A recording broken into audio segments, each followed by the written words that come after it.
powerful new challenger. In Australia, Nigel Mansell gave Ford its first pole and victory of the year. On the Phoenix Oval, the Chevy dominated with both Fittipaldi and Paul Tracy until they crashed, each while leading. And Mario Andretti took the win for Ford Cosworth. Chevy angrily attacked the Long Beach streets in the hands of Paul Tracy. It would start a string of road course wins for Chevrolet. Ford held the front row at Indianapolis, but it was Emerson Fittipaldi's experience and Chevrolet that took the win, chased by 6 Ford engines.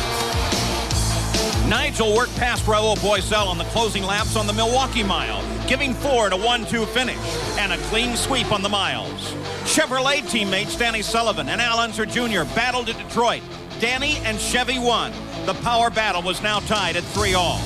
On the Portland road course, it was a head-to-head fight. For Mansell, it was too much power too long, and Chevrolet won again, this time with Fittipaldi. At Cleveland, Tracy outdueled Mansell for a Chevrolet win. In Toronto, Paul Tracy outraced his teammate Fittipaldi. Chevy took the top 5 positions in the race for their 5th consecutive road course win. In overall victories, Chevrolet was beginning now to pull away. But that string of victories would come to a screeching halt in the Michigan 500. Mario scored Ford's 8th pole in 11 races, but he lost the lead to teammate Mansell, who drove on to the checkered flag. Ford was now back with a vengeance, with 5 engines atop the final standings. Today, the gap can close again, as Ford and Chevrolet are set to rage at each other in the New England 200.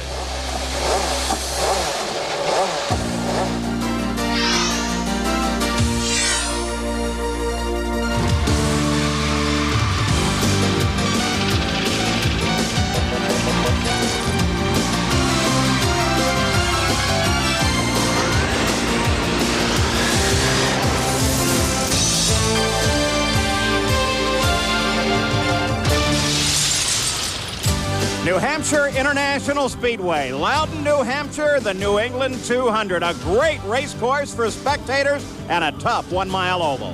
Hello, I'm Paul Page. You know, Nigel Mansell is an enigma. Consider the fact that he has trained solely on road courses most of his life, earned a world championship there, took his first flying start in IndyCar here this season, and now leads the point championship, not based on what he's done on road courses, but based on his performance of ovals. 2 of his 3 wins have come on ovals, and he's led over 40% of all the laps he's raced on ovals. Not nearly as good a performance when it comes to the road courses. Now, will Nigel Mansell be able to continue his championship here today? The odds would certainly suggest that, but there are a good number of other IndyCar drivers ready to contest it. Let's go down now to the front row and meet Gary Gerould.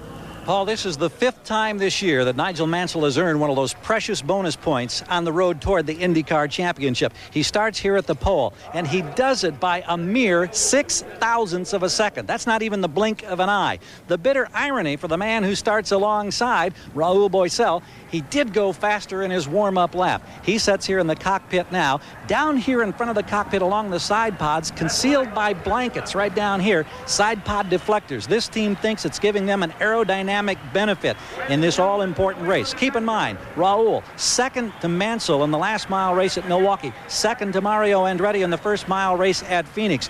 He wants so desperately to get that first IndyCar win. He's poised and ready to go. A big story this weekend, the track surface, how it'll impact this race. Let's go to turn 1. Our colleague Jan Beekes. Well, that's right, Gary, and 1 month ago, the Winston Cup stock cars ran here at New Hampshire, and the track broke up.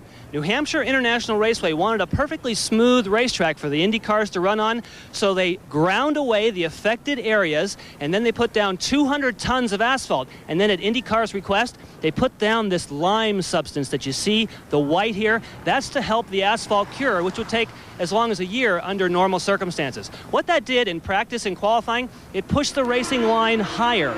That meant that they had to come up with new chassis setups versus last year. Well, what will that mean for the race? What it means is that we had support races here today, and they started to venture down here into this limed area, and over in turn 3 and turn 4, you can run low. We'll probably see cars 3 abreast. But here in turn number 1, you're going to have to pass on the high side. It'll take a brave IndyCar driver to put 4 wheels in here. Just some of the challenges that the Indy cars face today. Now, let's take a look at the starting field. On the pole is Nigel Mansell. The current point leader celebrates his 40th birthday with his 5th pole of the season. Alongside Raul Boisel, the runner-up on the miles at Phoenix and Milwaukee. In row 2 to the inside is Scott Goodyear, his best qualifying run since he sat on the pole at Phoenix. And Paul Tracy, a 3-time winner on the IndyCar Trail. In row 3 to the inside is Roberto Guerrero, looking for his first win on a mile oval since '87. And Mario Andretti, who has scored 18 victories on 1 mile ovals. In the 4th row is Scott Brayton, the 2nd straight week that he has qualified 7th. And Danny Sullivan has won only once on a mile oval. In the 5th row is Bobby Rahal, the defending champion of the New England 200. And Teo Fabi, it's been 10 years since he's won on a mile oval. In the 6th row, Jimmy Vasser, who ran 3rd on the Phoenix Mile in April. And Stefan Johansson, who made his oval track debut here a year ago. In the 7th row, it's Emerson Fittipaldi, his worst start on a mile oval since April of '88. And Robbie Gordon, he has scored 6 top 10 finishes this season. In the 8th row is Al Unser Jr. Only one of his 18 career wins have come on mile ovals. And Mike Groff, making his 4th start of the season. In the 9th row is Willie T. Ribbs. He ran a strong 10th in last week's Michigan 500. And Arie Luyendyk has won 2 of his last 5 starts on mile ovals. And in row 10, it's Olivier Griard and David Coudray. Row 11, Brian Till, Hiro Mashushita. The 12th row is Johnny Enzer and Marco Greco, and alone in the 13th and final row is Jeff Wood. So now on the pit road, the IndyCar engines begin to sound off, balloons float into the air, and we are set to go with round 11 of the PPG IndyCar World Series, the New England 200.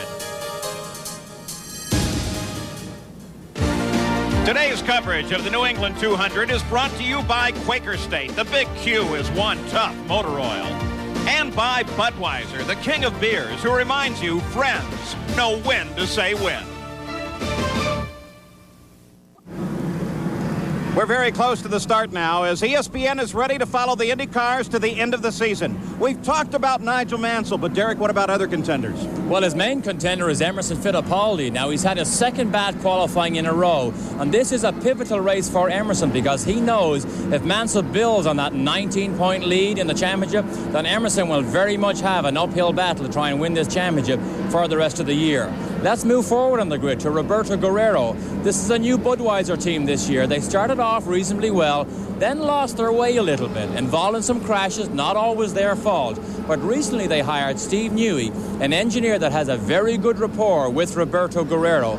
And this rapport, our understanding, is definitely paying dividends and translating into speed with this team. This team is on the way up again.